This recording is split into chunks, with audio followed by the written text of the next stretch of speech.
Salut, aujourd'hui tu vas apprendre à dessiner les ombres réalistes sur le corps humain. C'est une technique très importante car ça va améliorer le rendu de tes dessins et en plus de ça, ça va améliorer considérablement ta capacité d'observation car tu sauras où regarder vraiment. C'est une méthode contre-intuitive quand même car les gens ont souvent l'habitude de faire les ombres en dégradé et du coup un dessin qui est tout flou. Du coup dans cette vidéo, je vais t'expliquer comment représenter sur ton dessin. Donc c'est parti, je fais un petit rappel. Ici, j'attaque directement le dessin après l'étape de la silhouette. L'étape de la silhouette, tu peux voir la vidéo qui a été déjà publiée. Celle-ci, c'est la deuxième vidéo de ce modèle-là. C'est un modèle de Drosis, donc merci à eux de nous offrir des dessins, enfin des photos de modèles en gratuit.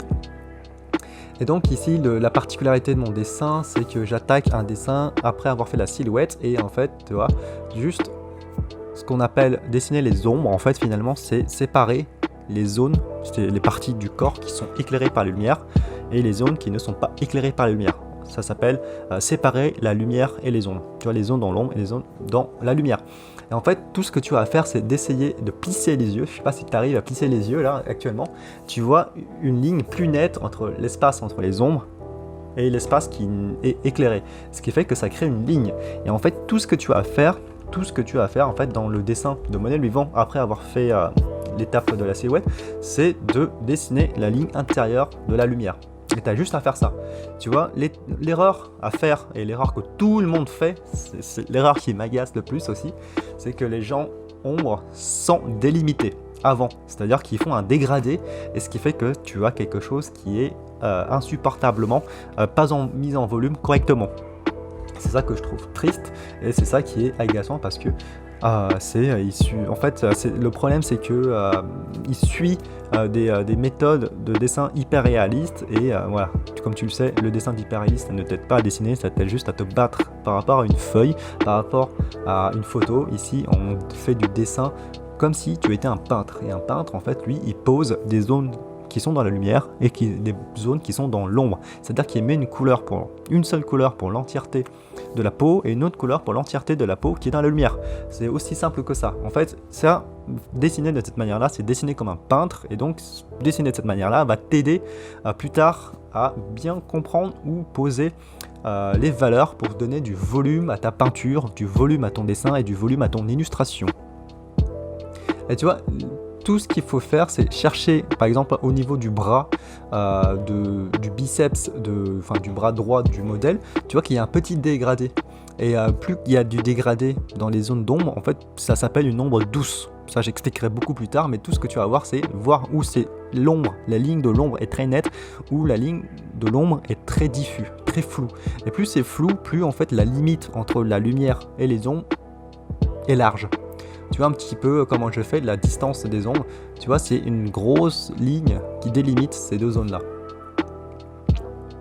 Au niveau des cheveux, c'est une petite aparté. Les cheveux, ici, comme elle a les cheveux noirs, ce qu'il faut juste que, en fait, faut juste que tu mettes un aplat. C'est largement suffisant pour représenter les cheveux. Là aussi, hein, souvent les débutants cherche trop à représenter les cheveux alors que si tu vois les choses par la valeur, tu fais les choses beaucoup plus simples, tout simplement. Donc le dessin c'est très simple, il faut juste observer la valeur, prendre des risques aussi parfois évidemment, faire des tests, faire des erreurs évidemment, mais ce n'est jamais complexe. C'est ça qui est drôle, c'est que si tu sens un truc complexe, faut que tu te poses la question, soit tu recommences, soit tu demandes à quelqu'un qui est meilleur que toi pour t'expliquer. Faut jamais chercher la complexité. Le dessin c'est tout simple, il suffit par exemple pour la lumière, c'est chercher les zones qui sont dans l'ombre, les zones qui sont dans la lumière, et tu mets un trait entre les deux. Voilà, c'est soit oui, soit non, soit oui, soit non, et une ligne entre les deux, et c'est là que tu vas séparer, et c'est là aussi que tu vas ombrer. Là, je fais une petite démonstration pour l'ombrage, c'est-à-dire en fait, tu vas juste remplir avec une seule valeur. Et ça, je t'expliquerai dans la prochaine vidéo, donc il faut juste que tu t'abonnes pour pas la rater, la prochaine vidéo, du remplissage, parce que c'est là où c'est drôle, c'est que le remplissage, c'est l'étape la plus fascinante, mais c'est l'étape la plus facile, on va dire, hein, qui donne tout le volume à ton dessin. Et là, ça prend juste 30 minutes pour faire ça, sur un dessin de 2 heures. Donc pour le reste, il y aurait juste 30 minutes pour faire la couleur, la mise en volume, et c'est ça où ça va être amusant. Et moi je te dis à la prochaine, abonne-toi à cette chaîne, mets un pouce bleu et bon dessin.